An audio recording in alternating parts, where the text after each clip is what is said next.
A conferência da família foi idealizada pela igreja e também junto ali com o pastor Leno e a equipe, né, da Escola da Família ali da primeira igreja. E essa semana o pastor Leno nos lançou esse desafio também de estarmos aqui com os irmãos dentro de uma proposta bem específica, né, que fala da autonomia do casal. Mas antes, como nós estamos numa, né, conferência de família, eu quero apresentar a minha família. Parte, né, está aqui, né, amor? Fica em pé. A Su também é pastora batista, né? Da nossa ordem dos pastores. E estivemos aí nos últimos 5 anos, até dezembro, servindo ali na cidade de Vitória. Nós somos aqui da terra, né? Estivemos muito tempo ali, 16 anos na Igreja Batista Memorial, outros 6 anos, quase 7 na Igreja Batista no Jardim Cerradinho, e estamos de volta para a nossa terra. Nós temos 3 filhos, o Pedro, a Pietra, né, e a Paola. O Pedro, ele está casado, né, e mora em Itajaí, em Santa Catarina, ali junto também com a Raíssa, a nossa filha do coração agora, né, a nossa filha que o Senhor nos deu de presente. A Pietra ficou em Vitória, né, ela faz o curso ali de medicina e ficou estudando na cidade de Vitória. E a caçulinha, né, a caçula, modo de dizer, 18 anos já, a Paola está conosco aqui. A gente já sente os primeiros cheirinhos, né, do ninho vazio, né, porque os passarinhos estão batendo asa. E junto dessa família nós temos também o Noah, né, o nosso cãozinho, que é o nosso xodó lá em casa também. Falar de família é um tema sempre muito relevante, mas ao mesmo tempo sempre desafiador. Nós pastoreávamos ali em Vitória uma igreja bem numerosa, uma igreja de mais de 2.500 membros, e um dia uma das pessoas veio me perguntar, na igreja muito cheia, igreja muito lotada, uma das pessoas vieram me perguntar assim: pastor, como você vai pregar assim para tanta gente? O que você sente, né? Você não treme nas bases, né? Eu falei: olha, tem um público que me faz tremer nas bases, né? E eu não sei o que é pregar de repente para 20 mil pessoas, mas sei o que é pregar para 2.000, até 3.000 pessoas. Mas tem um público que quando eu estou ali, eu balanço mesmo. É quando está sentado na igreja a minha esposa e meus filhos, porque eles conhecem o Eli de verdade, né? Então sempre que minha esposa e meus filhos estão, eu falo: que responsabilidade, porque eles me conhecem a fundo, eles sabem quem é o Eli dos bastidores, né? Não somente do púlpito. E isso aumenta sempre a responsabilidade, isso aumenta sempre aquele senso, né, de propriedade daquilo que a gente vai pregar verdadeiramente da palavra do Senhor. Obrigado, meu pastorzão, tá bom? Ao primeiro balinho.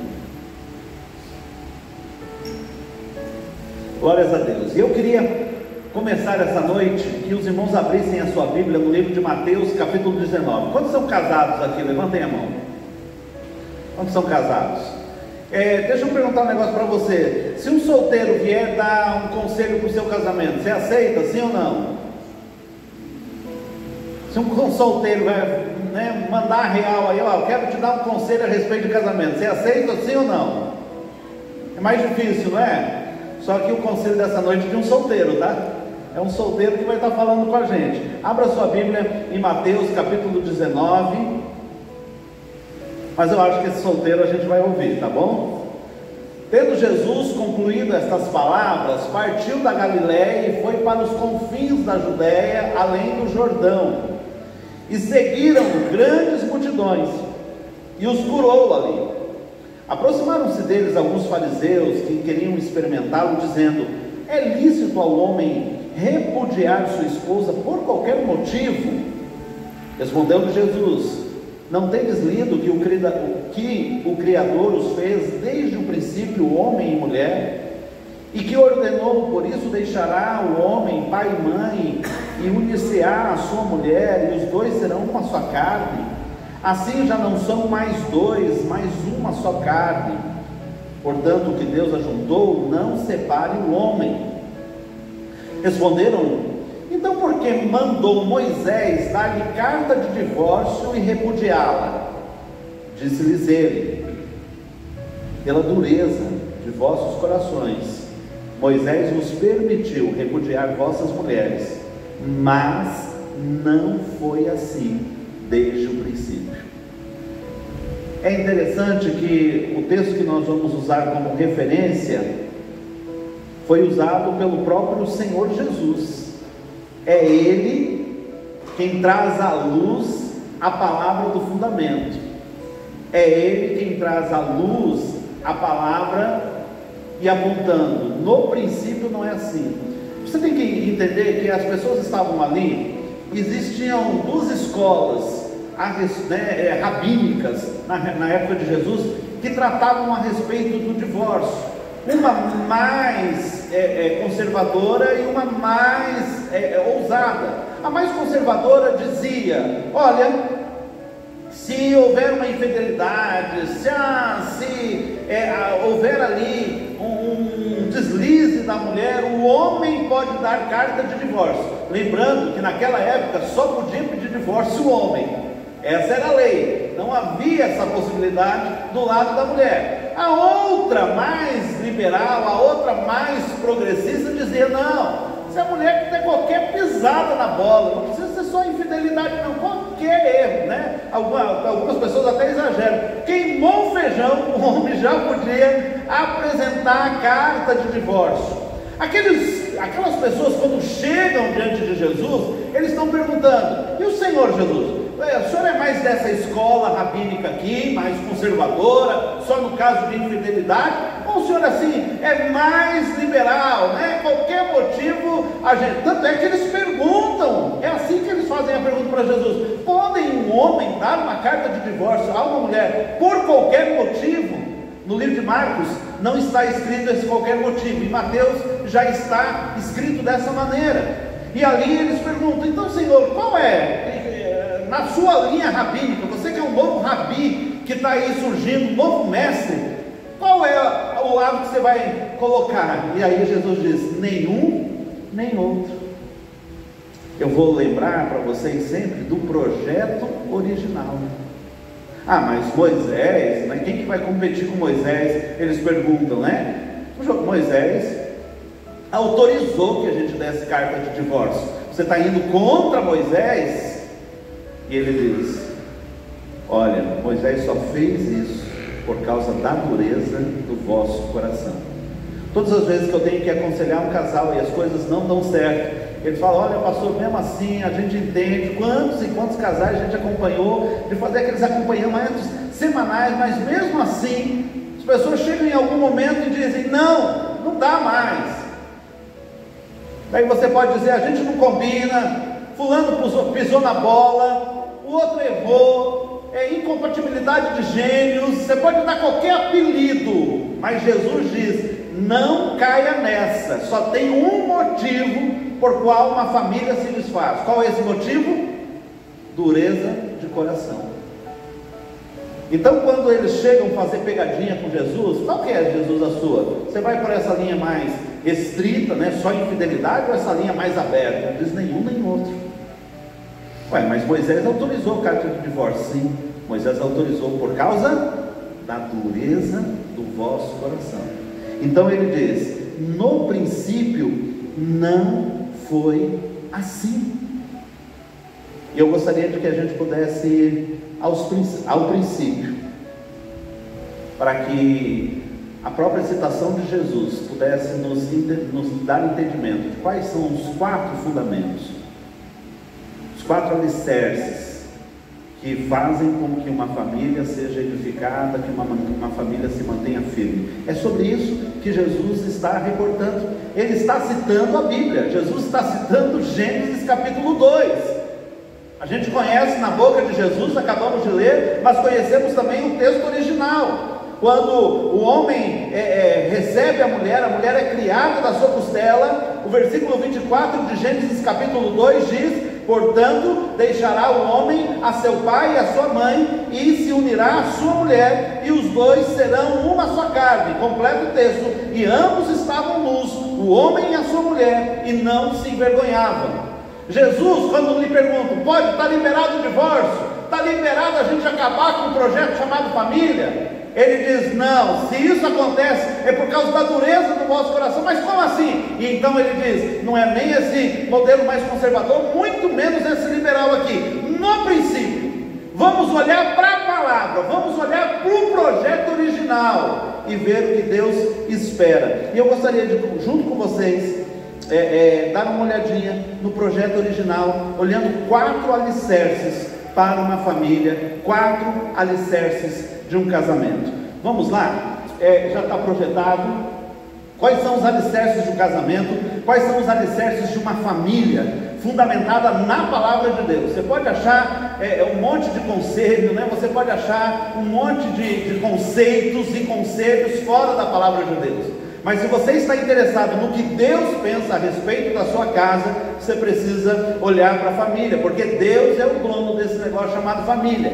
Há 4 fundamentos que são apresentados nesse princípio. Há 4 fundamentos muito claros que são apresentados quando Jesus aponta para o projeto original: o deixar, o compromisso, a intimidade e a unidade. Você pode repetir comigo? O deixar, compromisso, intimidade e unidade. Vamos lá? Deixar e unidade. São esses os 4 alicerces que nós encontramos na citação de Jesus. Vamos lá, olha só o que Deus nos fala quando pensa em casamento, quando Deus pensa em família. Quais são os alicerces que vão manter firme nos dias das tempestades? Esses tempos atrás a gente voltou para Campo Grande, e a gente deu uma geral na nossa casa, para voltarmos para a nossa casa. Mas quando começou a época da chuva, mostrou os defeitos, né? Não eram tantos defeitos no alicerce, mas a cobertura não estava bem. Pastor, virou uma cachoeira dentro da nossa sala, né? A gente tinha acabado de pintar a casa para voltar, para morar em Campo Grande. Daqui a pouco, aquelas chuvaradas de janeiro, fevereiro, né? Eu vou falar, eu quero abrir um serviço de calheiro aqui em Campo Grande, porque você não encontra o tal do calheiro em lugar nenhum, né? E telha quebrada, e calha amassada, e foi um terror. Mas há um problema que a gente enfrenta na nossa região, ali na Planalto principalmente. A terra é muito úmida, um barro vermelho, muito úmido, e se você não faz uma boa estrutura no alicerce, se você não faz ali uma calefação no alicerce, você não faz uma preparação boa no alicerce, pelo menos na Planalto aqui em Campo Grande, a umidade sobe valendo. Você termina de construir, pintar, reformar, daqui a pouco as paredes assim estão estourando a pintura por causa da umidade que é tão generalizada. Isso em muitos lugares, muitas regiões em Campo Grande. Por que estou dizendo isso? Porque na construção o alicerce é essencial. A família vai passar por crise, não adianta, a família vai passar por dificuldades, o casamento vai ser provado, né? Os filhos são lindinhos, são queridinhos, né? Mas eles são um desafio ao mesmo tempo. Chega a adolescência, é como se a gente sentasse os pais no banco dos réus, né? Para ser julgado pelos filhos. Muitas vezes, quantas famílias desestruturam, né? Em filhos que chegaram para ser uma bênção, mas acabam não lidando de maneira adequada, e aquilo que era para ser bênção se torna tantas vezes um transtorno. Aonde está o problema? Alicerces que precisam estar muito claros. O primeiro deles é o deixar. Repita comigo: deixar. Você pode repetir? Deixar. Por isso, deixa o homem pai e mãe. É interessante que Deus dá esse conceito sem que Adão conheça o conceito de pai e mãe. Adão conhecia o conceito de pai e mãe, sim ou não? Não conhecia. Relacionamento de Adão diretamente ali, né, com o pai de todos os pais, né, com o pai eterno. Mas ele não tinha. Mas Deus já estava dizendo: virão filhos. Já estava preparando Adão e Eva para desligar dos filhos ingredientes na hora certa. Dos ingredientes do curso de noivos que a gente aplicava era um dia só para os pais, que a gente ensina os noivos a respeito da nova vida de casado, mas chega e esquece de ensinar os pais que está na hora de cortar o cordão umbilical, deixar prosperar e ir. O deixar, ele fala de pelo menos algumas situações. Primeiro, ele é um deixar geográfico. Você vai saber, quem casa quer casa, né? Em algumas situações, né, acaba que filhos recém-casados moram com os pais, com o sogro, com sogra. Você sabe a confusão muitas vezes que dá isso. Por quê? Porque o casal precisa daquele espaço físico, daquele espaço geográfico para edificar a sua nova casa, para edificar os seus novos padrões, para edificar a sua maneira de viver como família. Quando esse ambiente ele está lateralizado, ele está cercado de outros conceitos, mesmo que sejam as famílias originais, pai e mãe querem sempre o bem da gente, dos dois lados, mas eles têm um jeito deles de fazer a família. A gente precisa do nosso espaço. É por isso que a gente bate tanto na tecla da preparação dos casais. Às vezes não dá, né, para começar com a casa própria, né? Não dá para começar com a propriedade sua, vai ter que começar no aluguel. Mas como é importante, mesmo que seja um espaço pequeno, aquele lugar aonde o casal vai aprender a ser família. É um deixar financeiro. Acabam, né? Vão acabando os vínculos. A gente, como pai de filho casado, a gente sabe, volta e meia a gente quer dar uma ajudinha, a gente quer dar uma força, a gente manda uma graninha como se fosse um presente, porque a gente sabe que início não é fácil para ninguém. Mas a família que está nascendo precisa entender claramente de que não há mais esse vínculo de dependência financeira, emocional, né? O pudim da mamãe vai deixar de ser o melhor pudim do mundo, né? Agora você vai dedicar-se ao pudim da esposa, né? Você vai, óbvio, a gente tem as lembranças, como a nossa casa é boa, como nossos pais foram legais, como que a gente criou, como era lá em casa, mas não é mais assim, pastor. Não deve ser mais assim, porque agora, emocionalmente, eu preciso me vincular. Quantas famílias estão desmoronando, porque um dos filhos, ou os dois, não conseguem, dentro do casamento, fazer os rompimentos adequados com a família de origem. Não é para brigar com o pai, não é para brigar com a mãe, né? Não é para deixar de lado, não é para afrontar, mas é para entender que existem agora limites, que uma nova casa, que uma nova família está sendo edificada. Implica em que a dependência entre pais e filhos é temporária. Implica em que a gente saiba claramente que também como família temos que nos preparar para deixá-los voar e prepará-los para isso. E por fim é um ato público. É muito interessante que às vezes eu chego assim para um casal, né? E algumas vezes só de convivência, eles não têm ali um ato de casamento no cartório, na igreja, e eu pergunto assim: vocês são casados? A primeira resposta é: sim, nós somos. E eu falo assim: vocês são casados mesmo? Não, bem, a gente vive junto. Quantas vezes a gente já ouviu essa resposta aconselhando casais?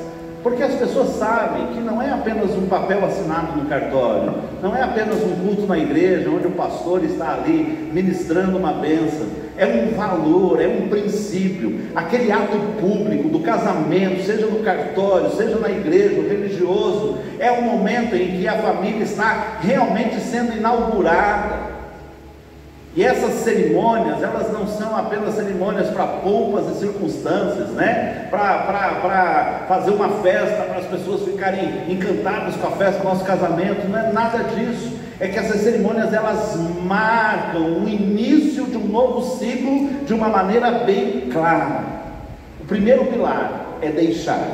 O segundo é o compromisso. Repita comigo: compromisso. Você pode repetir? O compromisso, o texto diz: se une à sua mulher.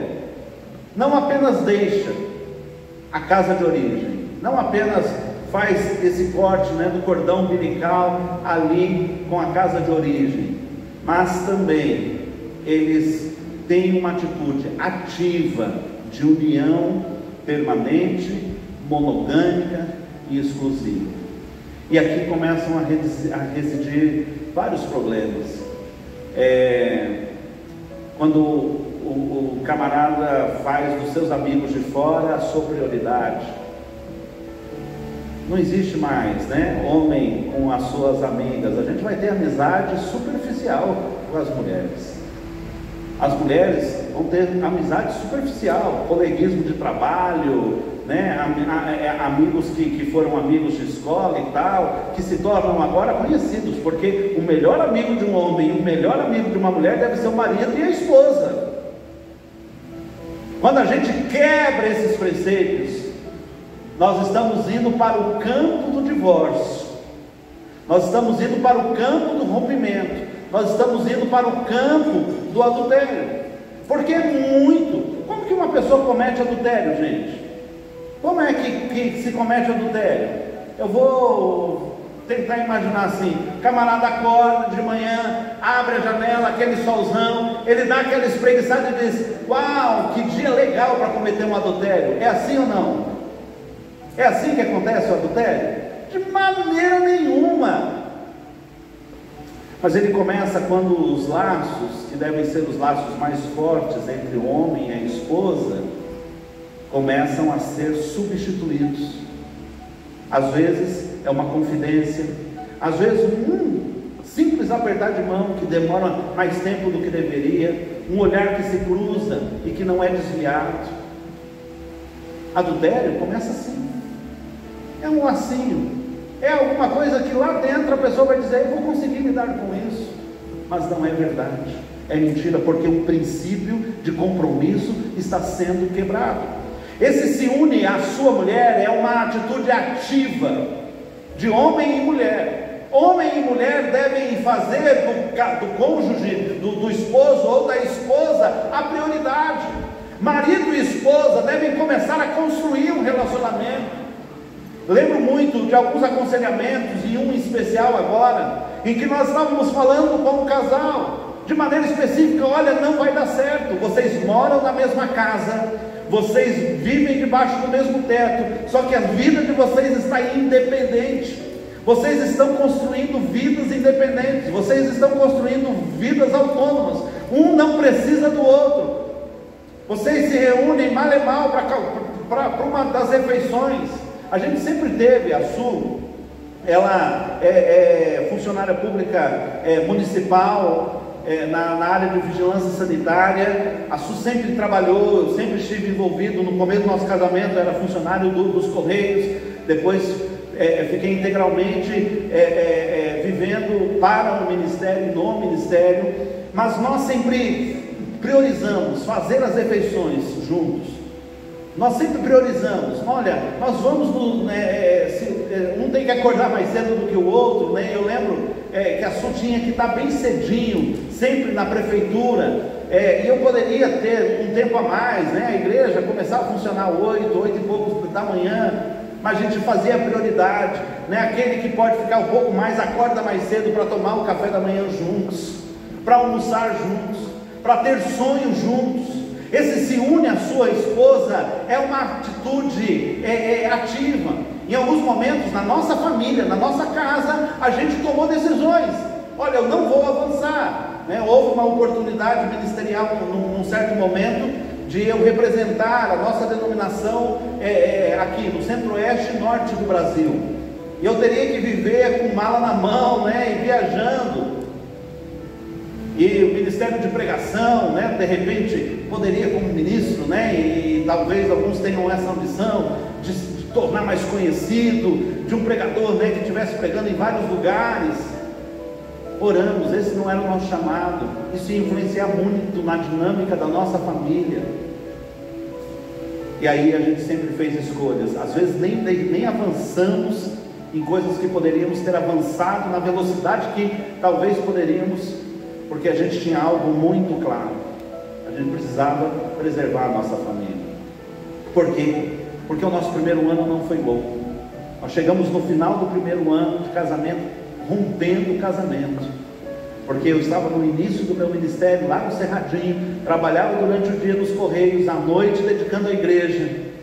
Chegou o momento em que era serviço, igreja, serviço, igreja, serviço, igreja. fim de semana, que era o nosso tempo para estar juntos, sábados de manhã, eu estava um prego, a Su frustrada, porque a gente não estava edificando uma família. Ali nós tomamos duas decisões importantes. A primeira, nós tiramos a palavra divórcio do nosso vocabulário. A segunda, nós tínhamos que dar um sentido. E foi quando eu saí do Correio. E quem conhece a história, hoje eu não vim para falar dessa parte da história, mas eu abri mão de algo extremamente vantajoso, porque ou era Correio e família, ou era igreja e família, ou melhor, família e igreja, ou família e os Correios. E a gente fez opção pela nossa família. Tem horas que você vai fazer opção pela sua família. Não é o que é mais confortável, não é o que é mais agradável, mas é o que tem que ser feito. Se une a sua mulher, porque este compromisso é permanente, é para a vida toda, é monogâmico, tem nome. O nome do seu compromisso como casal é claro, e ele é exclusivo. Existem espaços para segundo, terceiro escalão, mas no primeiro escalão tem nome essa pessoa, tem posição, e você precisa investir nisso. Mas há um terceiro alicerce que não pode ser abandonado. O terceiro alicerce é a unidade. Por isso deixe o homem pai e mãe, o deixar, se une a sua mulher, o compromisso, tornando-se os dois uma só carne. Unidade é algo que o casal, a família tem que buscar. E quando eu tenho falado do casal, eu sei que obviamente isso vai chegar aos filhos. E o casal, na busca de unidade, tem três fatores muito importantes. Primeiro, permanecer a minha identidade. Quem eu sou? Quem é o Eli original? Unidade não significa que eu vou me anular, ou a Su vai se anular, e aí a gente vai virar uma outra coisa que ninguém sabe. Tem muita gente que está perdido nisso. Primeiro, porque eu sei que o que a Su viu em mim e o que eu vi nela são coisas lá do original, que me chamaram a atenção, que encantaram, que fizeram meu coração acelerar, que fizeram o coração dela acelerar. Eu não posso perder isso, porque este foi um encantamento inicial, a minha identidade, a identidade do outro. Isso é muito difícil, porque no sentido de formarmos uma unidade, muitas vezes nós nos perdemos em nós mesmos. Então essa é uma tarefa em que eu sei o que é. Mas sabe o que eu aprendi? Eu aprendi a me desfazer de um monte de coisa que não servia para mim,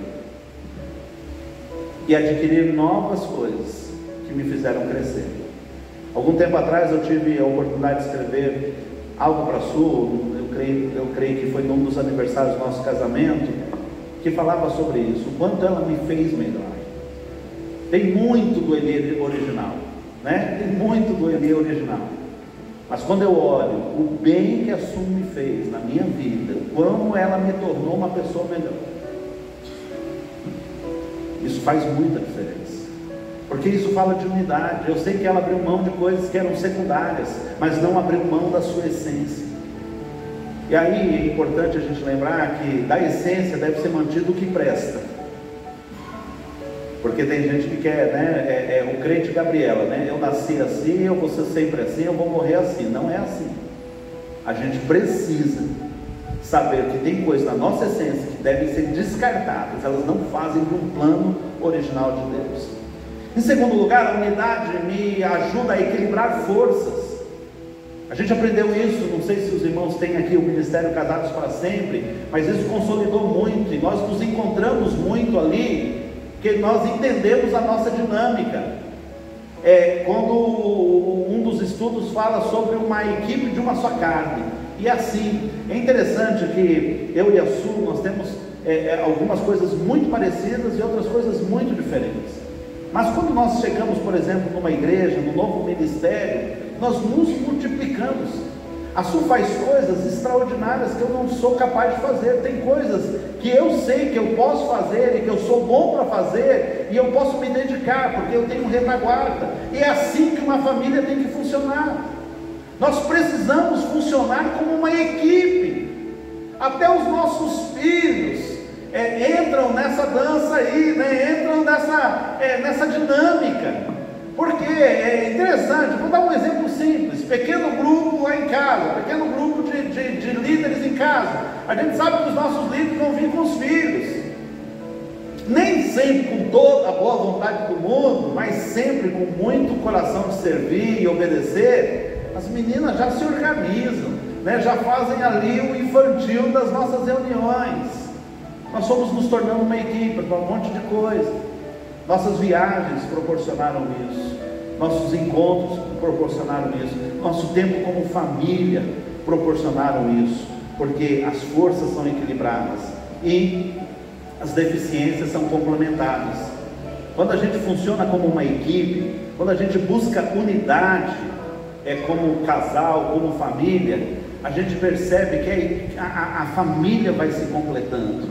Quando nós tomamos a decisão de ir para a Vitória, nós fizemos isso em família. Nós chamamos nossos filhos, falamos as dificuldades, e no caso do Pedro, ele estava recém-namorando, a Pietra, né? O Pedro ainda não estava namorando, né? Eu estava também, e eles estavam ali com um namoro, a Pietra com um namoro novo, e tudo isso ia influenciar a dinâmica da vida deles, e foi como família que a gente decidiu, porque nós precisamos criar esse vínculo de unidade. E por fim, o texto me fala de intimidade. O versículo 25, o texto diz: ora, um e o outro, o homem e sua mulher estavam nus e não se envergonhavam. Diga comigo: nus e sem vergonha. É assim que estavam, né? Nus e sem vergonha. Intimidade, ela tem 4 esferas. Ela tem 4 esferas. E isso é muito importante a gente estabelecer. Lembra que cada um desses são alicerces. E para cada um desses alicerces existem fatores muito importantes de como eles serão constituídos. A intimidade, ela não fala apenas de cama, ela não fala apenas de intimidade dentro do quarto. Ela fala primeiro de intimidade espiritual. E eu digo, com certeza, a mais difícil de todas, né? Às vezes nós temos bons crentes, né, dentro de casa, mas com a vida em Deus até separada, porque é difícil manter essa unidade espiritual, às vezes de oração e leitura bíblica juntos, mas também e principalmente de estarmos vinculados, né? A Bíblia chama de jugo desigual, a pessoa que busca lá fora alguém que é para constituir a sua família, não vai ter unidade, não vai, no alicerce a coisa vai estar sendo quebrada. Pode até um dia conquistar a pessoa para Jesus, pode até um dia ter essa pessoa para Cristo, mas saiba o quanto vai pagar de preço por isso, e arriscando. A unidade espiritual também no projeto, depois, mesmo 2 cristãos, mesmo 2 crentes em Cristo Jesus, o quanto precisam ter esse embasamento. Em segundo lugar, intimidade intelectual. A gente sempre tem um procedimento em casa, da gente ir equiparando a nossa intelectualidade de maneira simultânea. A gente já viu, por exemplo, casais, né, que um assim vira um cabeção, né, vai para os estudos, para a academia, e o outro aqui ralando, só no trabalho, muitas vezes só mantendo aquela dinâmica de estudo do outro. Daqui a pouco eles não conseguem nem conversar, porque não houve uma progressão simultânea na área de intelectualidade. Parece que não dá problema, você não faz ideia. Há 2, 3 anos atrás nós lidamos com um casal que separou, né? Porque um ficou ali segurando as cordas, trabalhando, o outro só crescendo nessa parte acadêmica, intelectualizando e tudo mais. Daqui a pouco não havia nenhuma sintonia entre os dois. Intimidade emocional, sonhar os mesmos sonhos, buscar os mesmos planos, né? Ir para o mesmo destino, bater no mesmo, né? Bater o coração na mesma sintonia. E nós precisamos entender que quando falta essas intimidades, e o casal mantém apenas a intimidade física para manter todo o enlace que um casamento deve ter, a intimidade física um dia não vai conseguir segurar a necessidade das outras intimidades. Esses são 4 alicerces que a gente não pode negligenciar na edificação de uma família, na edificação de uma casa. Vamos repetir? Deixar, o compromisso, unidade e intimidade. Você pode repetir? O deixar, o compromisso, a unidade, a intimidade. Quando perguntado para Jesus, e aí, pode divórcio? Não pode? O que você diz a respeito? Quais os motivos que deixam a gente separar? Jesus diz, nenhum nem outro. No princípio não era assim. No princípio Deus criou para que os homens pudessem entender o alicerce do deixar e construir uma nova casa, o alicerce do compromisso de se aplicar em construir uma boa casa.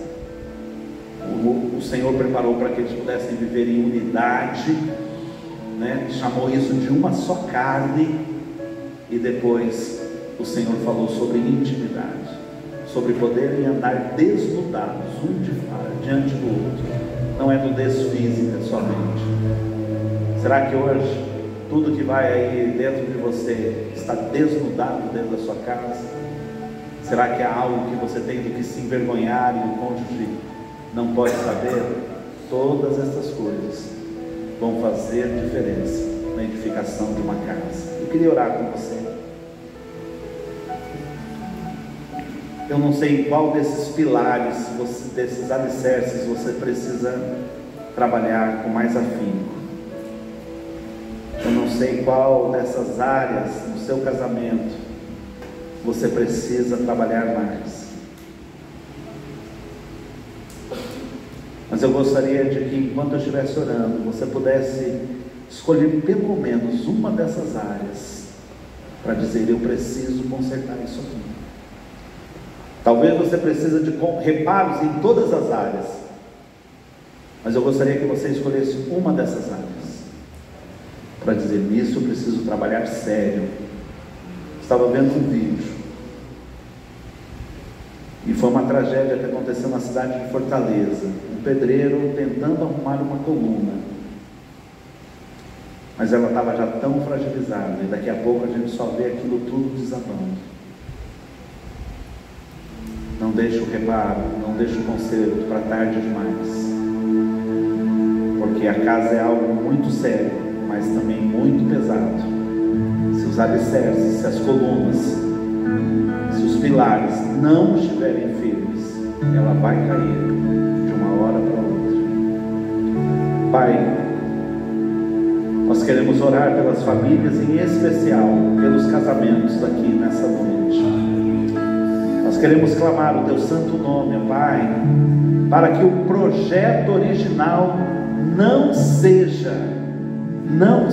Deus, negligenciado.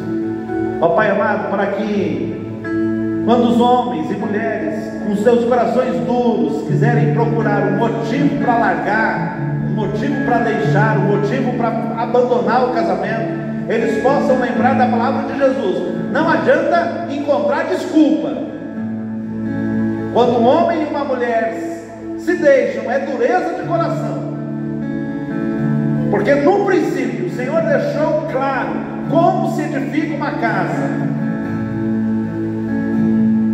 desde o deixar, desde a coragem, ó Pai amado, de sair do seu ninho aconchegante, do seu lar paterno, para construir um novo lar, passando, ó Pai amado, pela posição firme em edificar de maneira constante, permanente, exclusiva com o outro, um laço de compromisso, passando pela unidade de propósitos, unidade, ó Pai amado, de ações, unidade, ó Pai amado, em que eu valorizo o outro por aquilo que ele é, mas juntos construímos algo melhor, nos melhoramos com o tempo.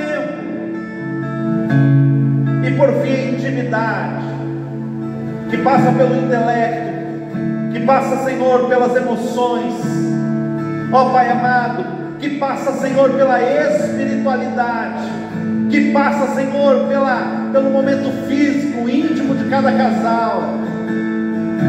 Nós te pedimos, Senhor. Se nessa noite alguém aqui fizer um propósito, que o Senhor fortaleça e instrua, pelo Teu Espírito e pela Tua Palavra, para que os alicerces sejam verdadeiramente edificados, para que a casa não venha cair. É a nossa oração, é a nossa crença que o Senhor fará ainda mais, em nome do Senhor Jesus. Amém, amém. Deus abençoe, no nome santo de Jesus. Pastor.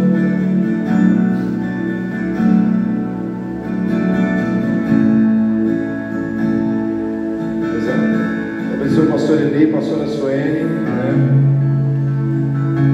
Obrigado pela ministração, né? Me fez lembrar aqueles momentos de casamento, né? Essa palavra assim, ela é muito propícia, né? Para casais, né? Assim, quando o pastor estava ministrando assim, eu lembrei de momentos que a gente celebra o casamento, né? E aí você vai lembrando dessas questões todas, né? E aqui é um momento para a gente que é casado lembrar dos votos que nós fizemos, né? Aquele momento que nós vivenciamos ali, celebrando, né, a nossa união oficialmente na presença de Deus, tanto como um ato público, como também um culto de celebração ao Senhor. Então, louvado seja Deus pela vida de cada um de vocês. Amanhã o pastor Idomar vai estar conosco, né? Amanhã encerra, né? Vai ser o nosso último dia. Espero que todos venham, né? Os que já estão aqui. Geralmente domingo, né? A igreja costuma lotar, né? Então que a gente possa realmente fechar com chave de ouro. E gostaria que o casal viesse aqui à frente. Nós vamos orar por vocês também.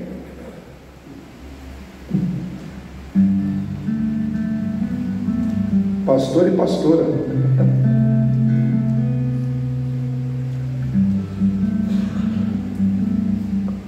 E minha esposa vem aqui também.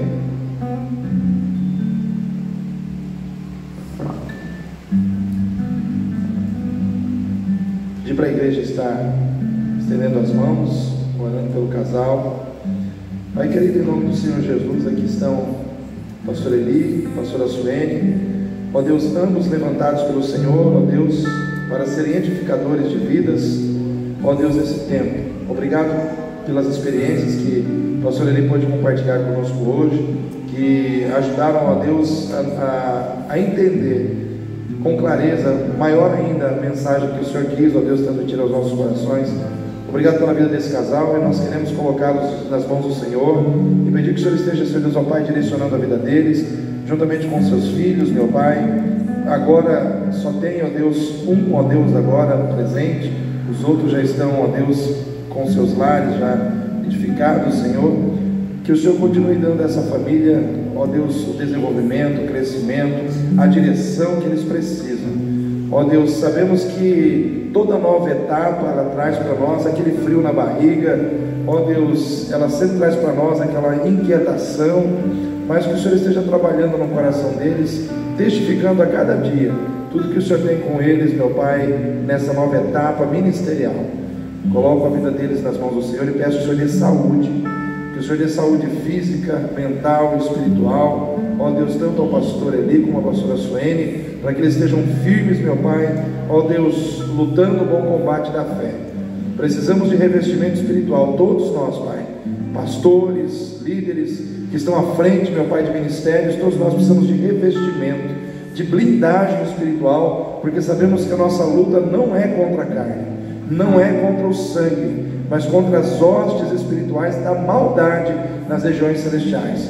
É contra príncipes e potestades, principados das trevas, que muitas vezes se levantam contra nós para tentar, ó Deus, nos impedir de avançar no teu propósito. Mas eu quero declarar, Senhor Deus, ó Pai, que na vida deles, ó Pai, eles não conseguirão, porque o Senhor, ó Deus, já deu a vitória, e o Senhor com certeza vai dar ao Deus toda a capacidade espiritual para que eles avancem com o Senhor e no propósito do Senhor.